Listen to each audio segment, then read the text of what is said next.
Tá fues agus ble ag charter na gaelscoiliart I léir olú. Agus na gaelscoilena fud an cheantar ag chart le chéile leis an bhóru seo a léirú Chnoc Uí Néill aniu, agus iad genú taispantas an hebaltart ionta tacu.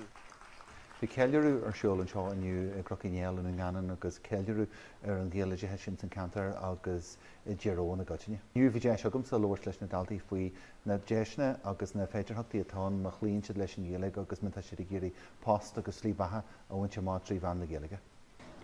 Tá muid ceol óráindíomh agus ag seaniam an adóg stein agus ag Ceiliúradh gaelscoilíocht aniu. Bhí sé an mói an nuair is fearlam beidir go an deis a géalaach leis na brógaí ionach leidir. Bhí siad có calna. Tá méid haingach agus nuair a bhíam ag fólam teangaina eile bhí sé níos fosa.